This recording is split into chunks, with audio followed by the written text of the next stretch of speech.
Hello, welcome to season 2 of TBI Uncovered. The platform now allows traumatic brain survivors, those with brain injuries, brain conditions, stroke survivors, the wheelchair community, caregivers, medical professionals, organizations, and anyone suffering with brain injuries to share their stories and provide tips and resources to those impacted. Today, I have a wonderful guest on today's personality and has an amazing story. She survived a stroke, so we're going to hear her stroke story. So I'm going to bring her in now. Hi. Hello, Erica. How are Hi. you? I'm How are doing you? well. Thank you Good. so much for having me. Thank you so much. Absolutely. You look beautiful. I love yellow. You look beautiful in yellow. I Thank love you. it. I It's love my it. favorite color. Nice too. Yeah, I love it. So I want to talk about so much. But first, I want to ask you to introduce yourself and to dive into your story. Absolutely. Well, my name is Karissa Danae Johnson, also known as 7 by 30, SEVENBY30. I had a desire to explore all 7 continents before the age of 30, and thank the Lord I was able to accomplish that in 2015, with Antarctica being my last continent. Wow. And I consider myself an ATM. I'm an author, a teacher, and a missionary. And in those in those different roles, you're constantly giving out, but I'm only able to give out because of what I've been poured in. And I've been so blessed with so many remarkable people all around the world who have poured into me. My family, my church family, my friends, my community have invested so much, and in turn I'm able to give out. So that's just a little bit about me. And I had a stroke at 21. Wow. You're a baby. You're young. Wow. Yes. Once adulthood. So what was that like, and what was that experience like for you? I still really am in shock that it happened to me. I was 21 years old. I mean, still processing it. I'm Mhm. now 35. I'll be 36 in July. And I was 21 years old, Mhm. a senior in college Mhm. at Oral Roberts University in Tulsa, Oklahoma. And it was 2 weeks before my scheduled graduation date. Wow. And I was studying in a friend's room, and I had honestly just not felt right all day. Mhm. And um, I just couldn't put my finger on it. And I sensed, like, it even wasn't necessarily a physical thing. It was like, honestly, a spiritual thing. I knew something was off. Right.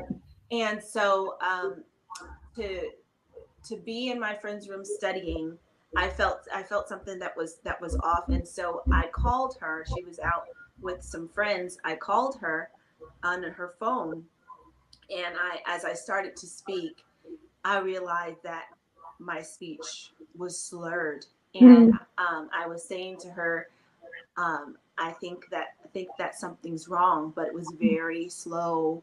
I think that something's wrong. But she was in a car full of people.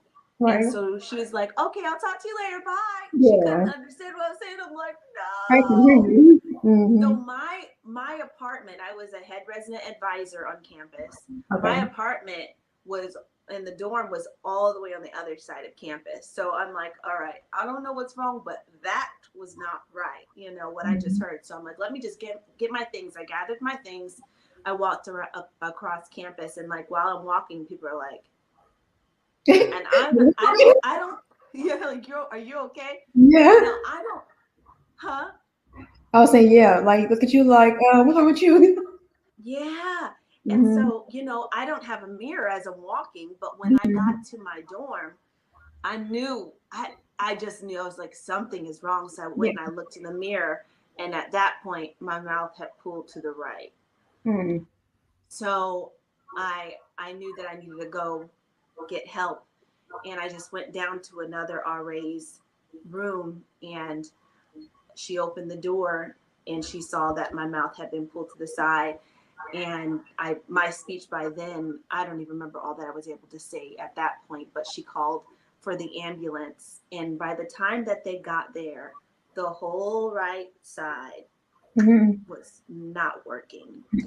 So, the acronym for stroke is face, arm, speech, time. So it's FAST. The acronym is FAST. Face, Okay. arm, speech, Speech. time. Time to call 911. Okay. So in Yeah. that order, just about that happened, for me. My face was affected, my arm, Right. and my speech was affected as well.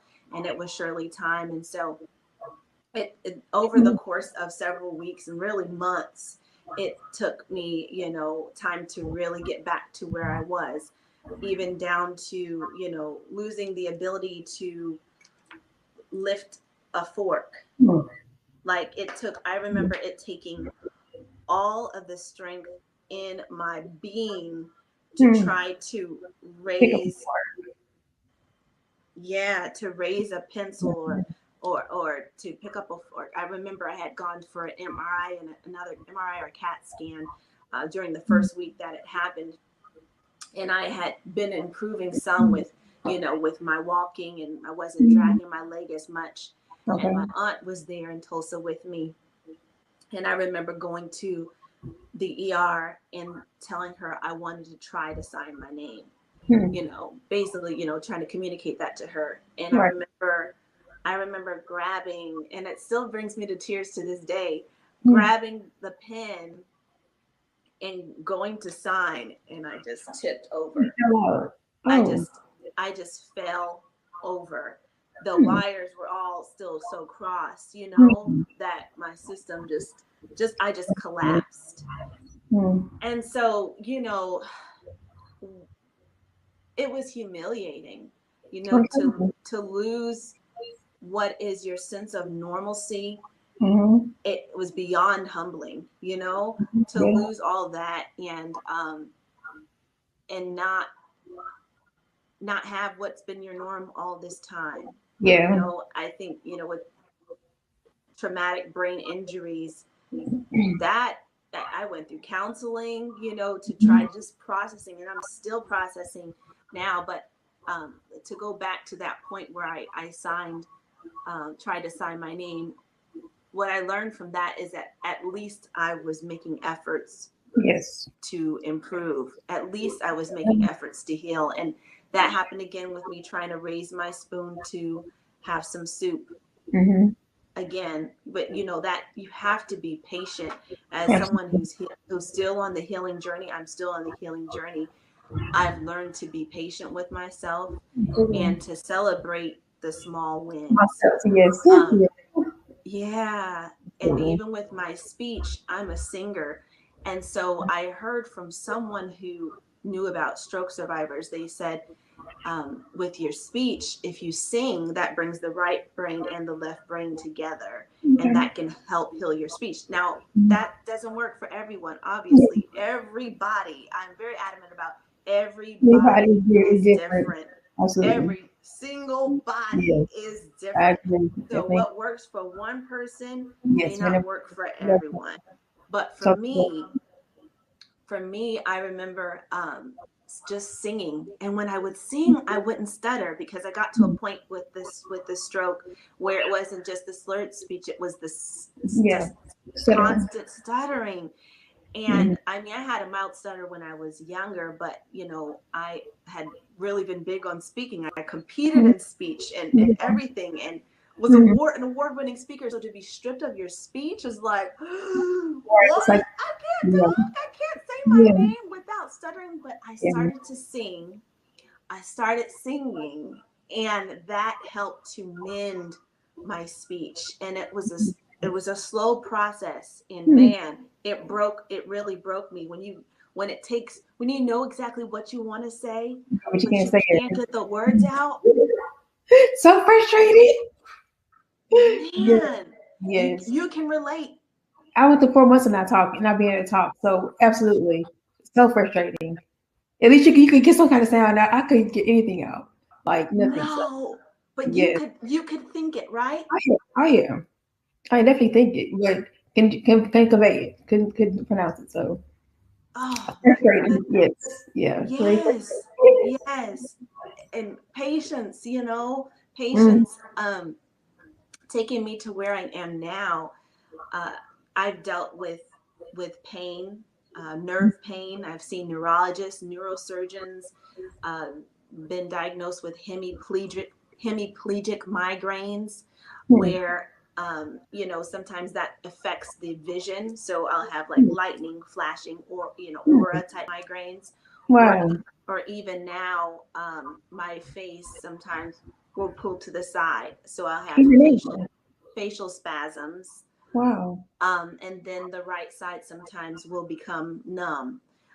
I've learned that lower stress, keeping my stress low, and you know, my happy high, it helps with my system, it helps with my body. So if my happy is high or my stress is low, usually, and I'm moving, I'm big on movement, helps move it. So when I am feeling, you know, maybe some stroke pain, I try to do some sort of movement, whether it's stretching, whether it's getting fresh air. My big thing is time outdoors always restores. So sometimes, I love that. yeah, time outdoors always restores. So just getting a little fresh air, it can really refresh your mind and your body. But I've really learned a lot about patience in this journey, and patience and pace, because no matter what I wanted in my mind, my body said, take a little rest. Yes. And you're going to have to be patient as you heal. That's something very traumatic that happens. Absolutely. And, you know, your norm for someone in their 30s, they want to get up and go, or they want to talk on the phone, or they want to text, but when your hands shut down, it's like, what do you do?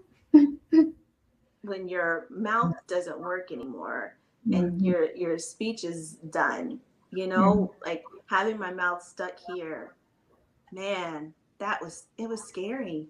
It was scary, but I'm grateful that I believed. I think that if I did not do the mental work to believe, my story could potentially be different.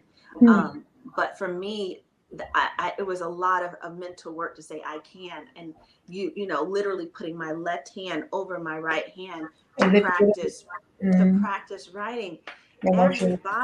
Everybody is different, and I'm very, very fortunate and grateful, you know, that I've been able to progress as much as I have, and that the healing journey is still happening. I'm believing and praying for complete healing and restoration. Yet I'm grateful for how far I've come.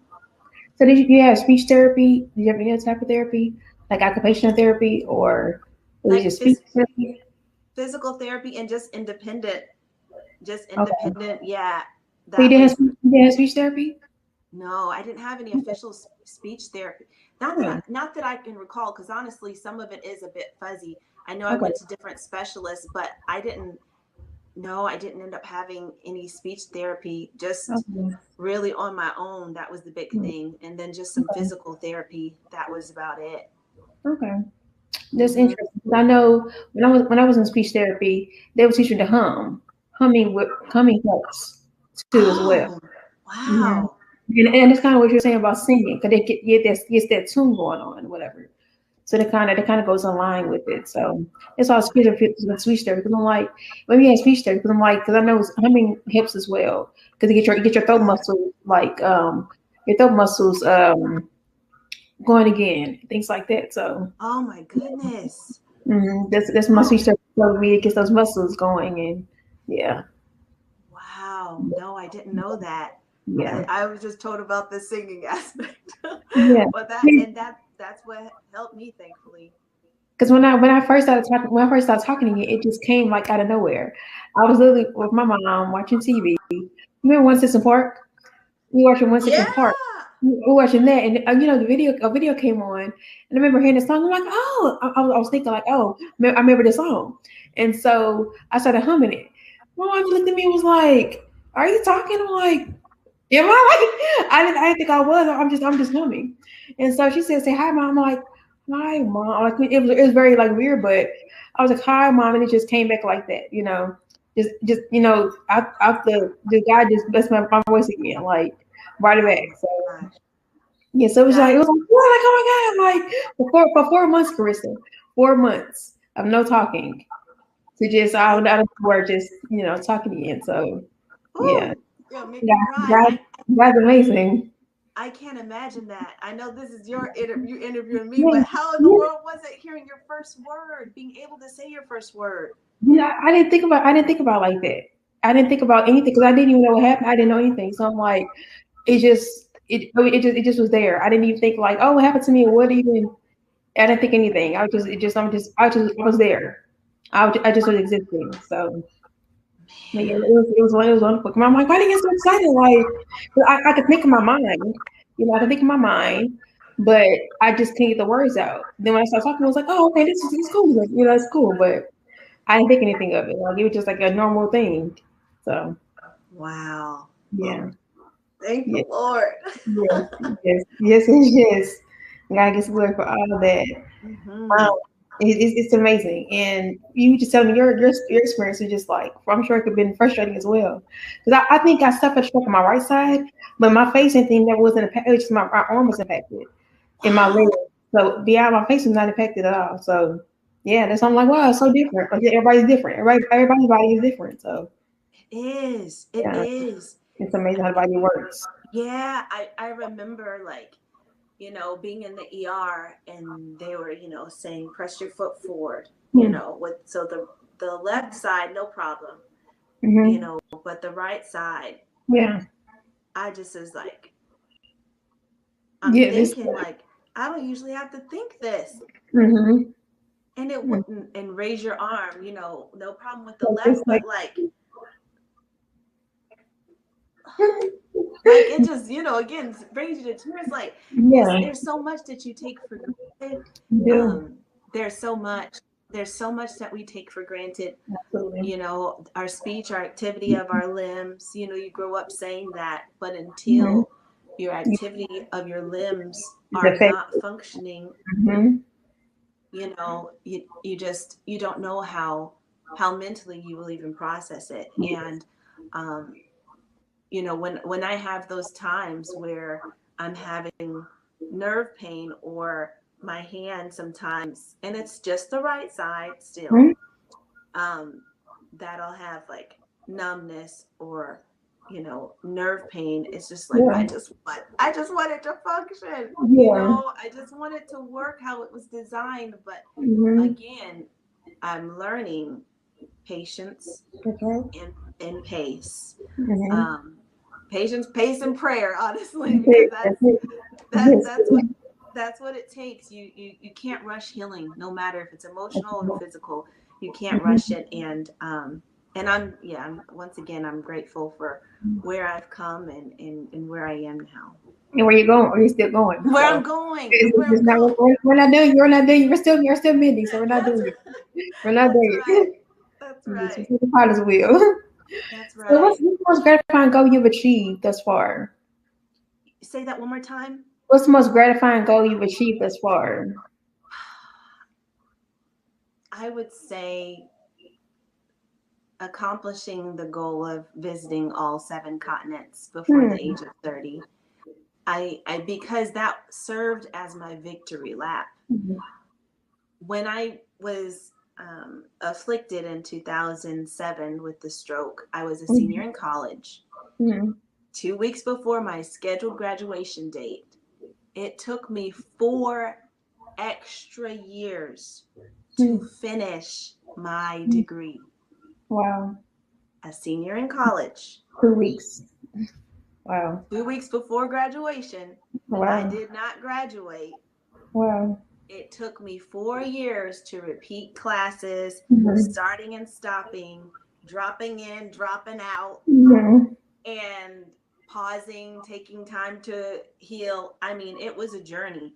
So when I finally finished my degree in 2011, Mhm. I was like, and this is my 10-year anniversary of finishing my degree, thank the Lord. Mhm. Um, when I finished, I was like, all right, Lord, how are we going to celebrate? Right. What you gonna do? And I really Mhm. felt led to take a trip abroad. And I took my first trip to London and Luton, England, and it took Okay. a day trip to Paris. And I was loved on so well when I went out there. Mhm. Um, the jurisdiction that I visited in the Church of God in Christ is Kojic, UK, and they just loved on me really well. And so I came back home thinking, okay, I gotta see more of this world. Yes. And so as I explored, God led me to be able to share Christ with people on all 7 continents. So just through conversational evangelism, just sharing the goodness of the Lord, I was able to do that. So even all the way to Antarctica. And I remember just standing on top of one of the hills from one of our hikes. And I was in awe because, of course, who says I want to see 7 continents? Who Nobody says says that? nobody ever says everything. I am like, who does this? And who says it and it actually happens? So, that was a huge sense of accomplishment for me and satisfaction and such a sweet reward to have that victory lap around the world, seeing God's creation, meeting his people. It was an honor. It was an honor What's your to, favorite continent? oh, well, I have so many favorites. My first, like, oh my gosh, I'm here, was my second African country. My first African country was Egypt, but my second was Kenya. Kenya blew me away because I don't see in the media enough of the beautiful African beaches. The coastline is humongous. Think about the entire continent, but we don't really get to see highlighted the beaches. And so I got to spend time in Malindi and Mombasa, Kenya, which is on the coast, and spent time on the gorgeous beaches, and I was in awe. And then I even got to visit a pineapple plantation in Kenya as well. I believe it's Del Monte. If it's not Del Monte, then it's Dole, but I'm almost positive it's the Del Monte, one of the Del Monte plantations. Pineapples. What was it? You try one? Oh my gosh, I had pineapples. I think I had papaya. I had mango. I had avocado. Truth be told, Everything. I smuggled some of the avocado back to Saudi Arabia. At the time, I was teaching at a university in Saudi Arabia, and I ended up taking some of the avocados home because they were huge and they were so good. So I made sure I put some in my bag and I didn't get in trouble. Thank the Lord. They're just so good. But I feel like we don't hear enough about the vegetation and the lush land and how gorgeous it is. I think that's something it's an honor to highlight that. So at spending time in African countries was just like I just felt an honor that doesn't compare to anywhere else that I visited. I've been blessed to go to Ethiopia, Malawi, South Africa, Kenya, and Egypt. And hopefully I'll make it to West Africa. That's my desire, to make it there by the end of this year. So that's so cool. You see pyramids in Egypt? I did. Now my tour guide, the guy who was rolling with me, and I was on the camel and he was walking, and he had a horse as well. He let me actually climb on the pyramids, but word on the street is, do that. Supposed to do it. Now, this is 2012 when I first went. So later on, I saw an article about a guy who had gotten arrested or something like that for climbing. I'm like, woo! Yeah. So in Antarctica, did you see any igloos? No, I didn't see any igloos, but I did get to go into some of the research stations, and I got to meet some of the scientists that were there. So the only people who actually live in Antarctica are the scientists. Basically, those are the ones who actually can live for a certain amount of time. And it's so cold. Right, and then also because that's a territory that doesn't necessarily belong to anyone. You know what I mean? So like other governments are ruled differently, but Antarctica is very unique. So different countries may have different stations where temporarily they can serve for a certain amount of time. So that's something that's interesting about Antarctica. But I got to see lots of wildlife. That was again, that was just an honor to be able to see penguins in person and whales jumping through the water. And and seals, so many different types of seals. Things that you look at in science books and you dream about, maybe Yeah, just real life, bro. Because real life right now, in real time, like real life, I know it's like, oh my god. yeah. Oh, Yeah. Australia, you see koala bears? No, I didn't. I I didn't. love And koala bears. I didn't see kangaroos either. I was in Sydney, Australia. So Okay. if I went out a bit more, into the rural areas, I imagine I would have seen more of the wildlife. But Mhm. it was more so just the urban life that I saw, in the city, and Okay. getting to see the Sydney Opera House, or the Mhm. harbor, getting to see that. That was beautiful, seeing the Darling Harbor as well. But yeah, I was really grateful. I felt like Sydney was extremely bright. Being in Okay. Sydney, it just seemed like it was so bright, and the people were very welcoming as well. So, That's cool. Seven continents before 30. Wow. yeah. And I I took my more first than you I took my first trip abroad at the age of 26, Okay. and I made it to Antarctica at 29.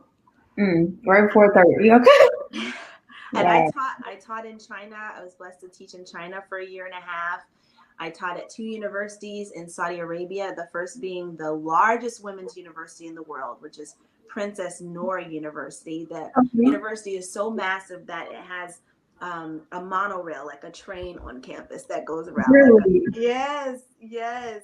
Wow. It is a stunning campus. And then I was also able to teach at King Salve University, and those students, those girls are the ones who taught me about Snapchat. So I got on Snapchat while I was in Saudi Arabia, because the Saudi girls were like, "Teacher, are you on Snap? Are you on Snap?" Party girls. So Saudi girls, yeah, they taught me. So, and I just communicated with some of them this week. I had posted on Wow. Snapchat, and they're like, "Miss Johnson, you've not been on Snapchat in a long time." I'm like, "I know, I'm usually on Instagram. Forgive me." But I, all of that, I don't think would have happened had I not, been afflicted. I don't. I so I really Why do you think that is? Why do you think that? Why do you think that is? Like, I think that I wanted to celebrate, that victory of mhm. recovering and pushing through. So that just opened up this whole new desire to live and live well. I definitely agree with that. I definitely agree. Yeah, to give it my all, to explore endless possibilities, Yeah. and to be hungry for life, and hmm to be teachable. I think it's so important to be teachable. This affliction has taught me a lot, and then going out into the world, you learn and you glean so much from your hmm environment, from your travels, from your hmm experiences. So I think it's positioned me to be more teachable. Even when I hear about different matters around the world, I'm hungry, and I'm curious, and I'm learning, and always trying to glean enough so that I am able to give and deposit, into Yes. others however I can. So, like, what do you think? Why do you think we don't live until we're conflicted or something happens? Why do you think that is? I think I was doing a fine job of living, honestly. Well, to be honest. I was living I was living a very vibrant, full life. I was doing the most, actually. That's probably what attributed to me being afflicted, doing too So much. good. So, Good. I was taking 22.5 credit hours. I was working two Wow. jobs. I was in an Wow. unhealthy relationship that ended in sexual abuse. And so my body Mm-hmm. was like, sit down. That's a Um, recent thing. yeah. So, I mean, Mm-hmm. I was doing a lot. I was doing a lot. Um, and it wasn't necessarily bad.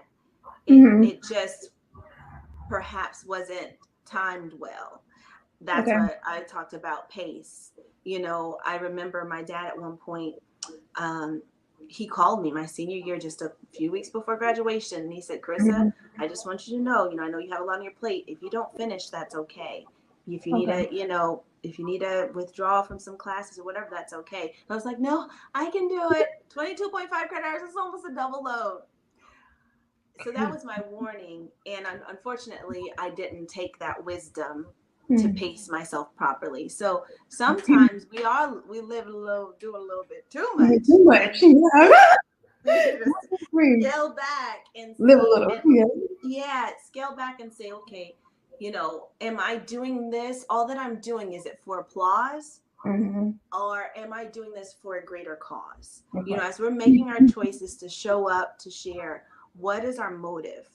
Yeah. So I think, in living, we really have to live and give from a pure place. Absolutely. Because if you don't, you just miss out. Because it's a beautiful Mm-hmm. thing when you can give from a pure place, you can reap, Yes. you can receive the Absolutely. pure things, the pure harvest that's called to be yours. So yeah, I think balance is really important. I think pace is very important, and I think living as you're called in each season is important as well. I agree. And for me, as someone who's traveled, to so many countries around the world, and being in the pandemic, it's very easy to be like, oh, I want that life. Why don't I Yeah. realize, to everything there is a season, That's it. and there could be a season of stillness, That's it. there could be a season of rapid pace. Mm-hmm. You just have to really be sensitive to that and surrender to it and find peace. And if you don't have peace, ask the Lord, God, give me peace in this Yes. peculiar season. you Please and know thank you. Please and thank you. I haven't had a stamp in my passport since 2019. God help me, Lord. you know I gotta get started. I gotta get started. Yeah, yeah. There's so much for us out there, and in time, Okay. we'll walk into those new things. Yes. So you're a mom teacher. I love. I'm like, look at her as a teacher. You're so animated. You're so like vibrant. You're so lively. Like, I know the kids love you. Like, Thank I know. you. Yes, Karissa. So what would you want to be a teacher? Like, what's that like? Like, the teacher You know, life.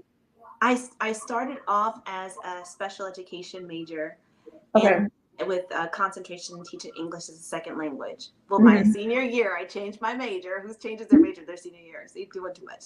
To international community development, and I Okay. still kept my concentrations in special education and teaching English as a second language.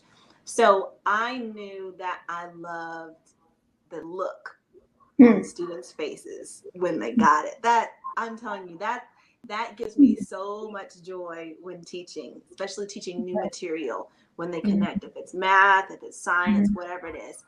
Now, as a substitute teacher, I get to build relationships quickly. I'm able to, satisfy that desire even to travel by going to different schools just Yeah. about every day, building relationships quickly, and then also building rapport, because as you're going to certain schools over and over again, you really get to have connections with students and teachers. Definitely. And I feel like that's really important, making impact, and showing up as you are to deposit Mhm. whatever you're called to give.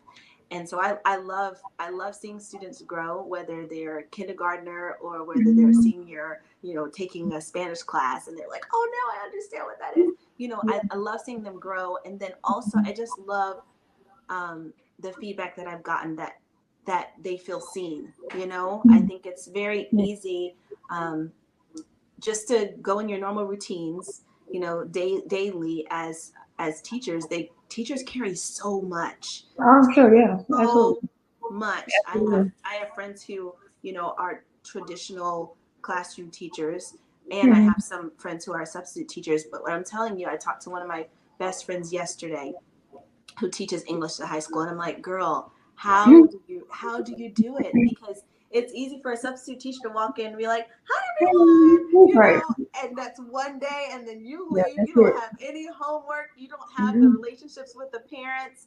That's a heavy load. So I consider it, again, an honor to be able to go into classrooms, to have close relationships with the students, over the course of the school year, and seeing them at Walmart, and then, Miss Johnson, you taught my Yeah. music class. It's Yeah. just, it's special. I think that's, the field of education is one that's not highly celebrated, or really acknowledged in the light that it really should be. Whether whatever position you're in, even like all the paras that work in special education, and they work so delicately with students. I get to see that.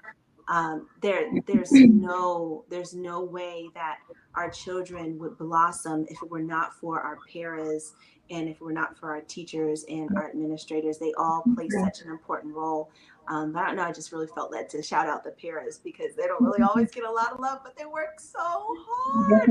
They work so hard, especially with our students who have special needs. And so when you're called to students, when you're called to a position that is unassuming, perhaps unpopular, and not always celebrated, man, you're called to something with great depth. Yes, absolutely. And it's going to last. It has longevity. So yes, it does. It impacts generations upon generations. Yes, but it might not be popular at the moment, but it'll be popular. Like, it'll last longer. Yes, absolutely. It's not a fad. It's just it's a longevity thing. So So why do you think it's important to have something that inspires you? Say that one more time. Why do you think it's important to have something that inspires you, to do something that inspires you? Because it fuels you. It fuels you. It gives you the fire that you need to move. Yes. My big thing is go, do, be. That I do that as my hashtag all the time. And I wrote a song called Go Do Be, and my children's book, God willing, will be out this summer. That's called Go Do Be. And I constantly am inspired by my students, the thousands of them that I have, because of all the schools that I've taught at this school year specifically. And they inspire me. They inspire me. I think it's important to be inspired, because you realize that someone is expecting something from you. They are believing in you, and they want you to show up and show out. So with my students, they're just like, Miss Johnson, tell me about this. You said that you went there.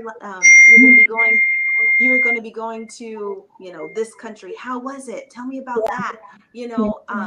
So it's like this sense of expectation. And if you have a sense of expectation, you have someone or something that's inspiring you, you're not going to be okay with being complacent where you are in life.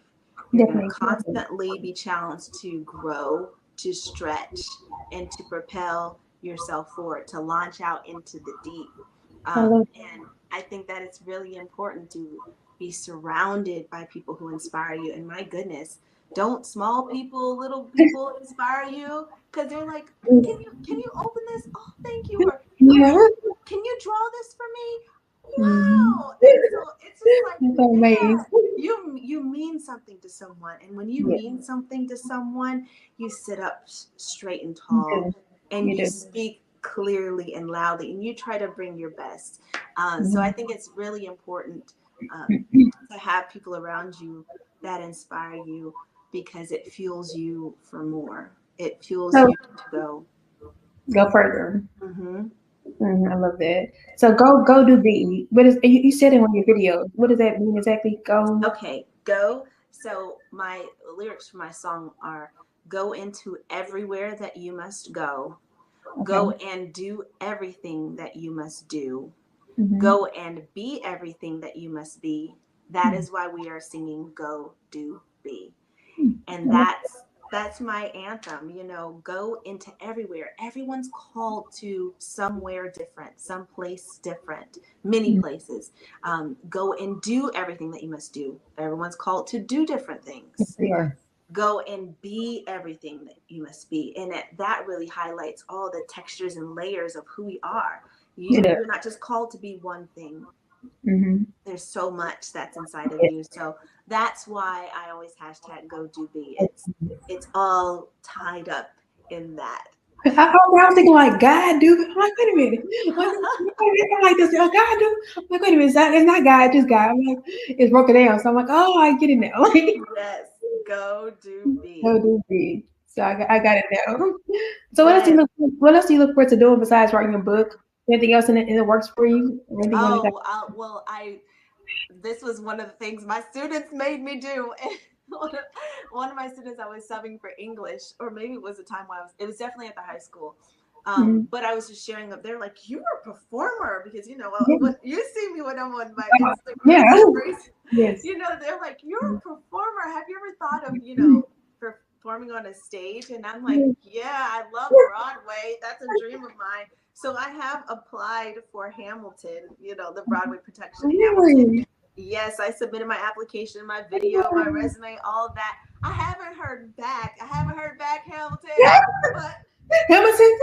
like that would be a dream. I also get to work in journalism. Okay. Through my denomination, the Church of God in Christ. I Okay. get to serve as an anchor and a reporter and a co-director for our news program.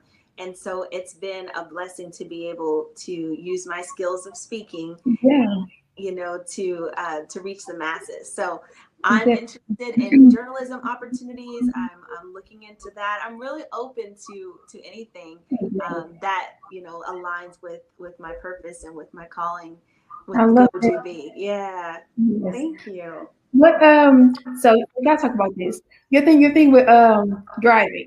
The backward drivers, the reverse drivers.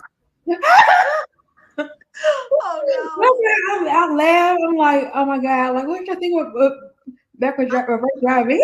I have got to perfect it. I'm a military brat. And so military brats should know that you're supposed to park backwards. And I guess in some cities it's pretty much the custom to park backwards, but I've not perfected it. I'm still working on it. I've not arrived yet. Give me some time. Occasionally I'll nail it, but I struggle with parking forward. So how in the world am I gonna get this backward stuff together? You're so hilarious. I love it. I mean, even I was getting in the garage yesterday and I was thinking, man, I should try to park backwards. So that's another goal. You're inspiring me right now. Try to park backwards in the garage. I just don't want to hit anything, and I have a quote unquote regular car. I don't have the fancy screen where you can see it where you're backing into. I have a regular. I haven't upgraded all the way yet. So maybe if I had the little fancy rear view camera thing, then I'd find a little bit more confidence in parking backwards. Not there yet. I love it. Oh my goodness. Gibbies, the Gibbies. I love the Gibby. I love the Gibby video. I love it. It's like one of my favorite. I'm like, oh my God. I watched it like 1,000. I watched it like 1,000 times. I thought it was so hilarious. I had to watch it. I'm like, this is so. I watched it. So hilarious. I had to watch it. Goodness. It's so hilarious. I thought that for those who don't know, I did this kind of like it was kind of like a satire. It was mocking, those who do giveaways.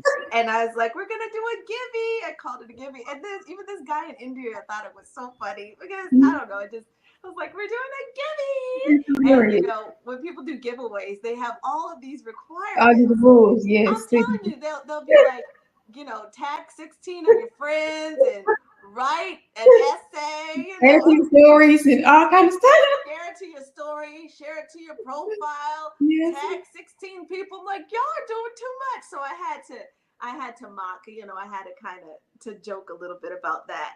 So that was fun, doing a givey. So that was well received. I love it. And I love your videos you walking outside. I've never done it before. I never watched not in the grass, not in the grass, not barefooted. Yeah. Like I've never tried it before. I'm telling you, it really does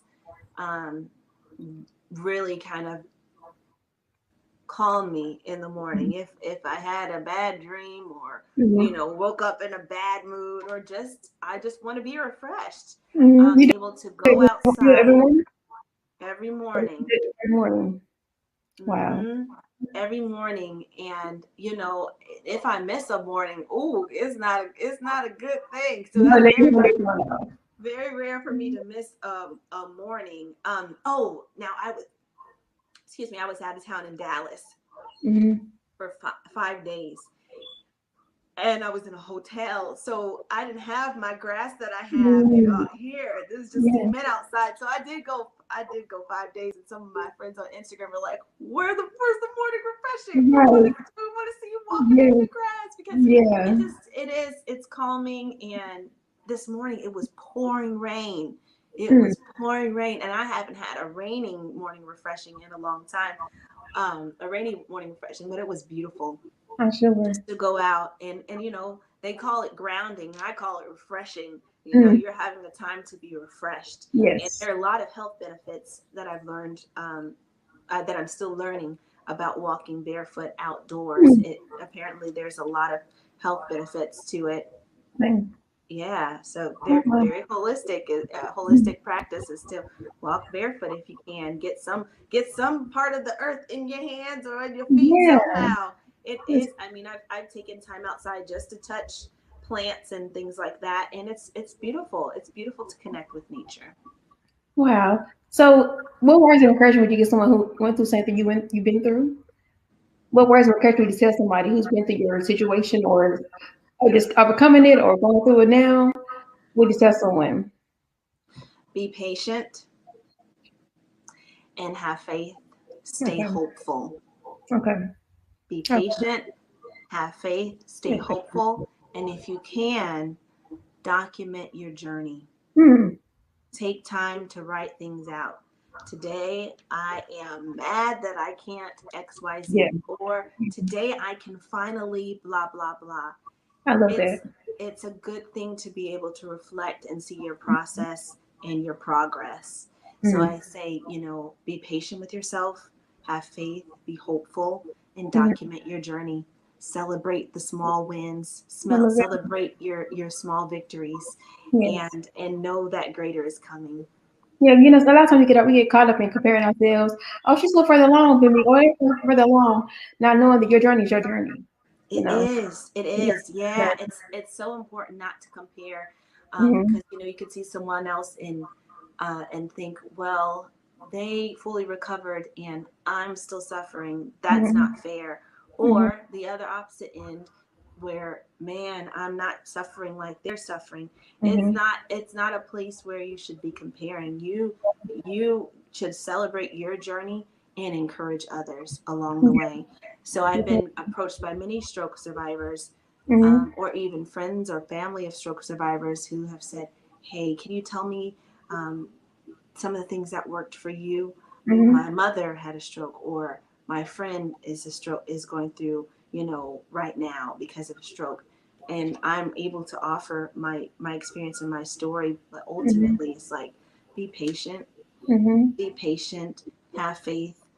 Your mental health is so important as you're trying to achieve physical healing. Your mind is part of your body.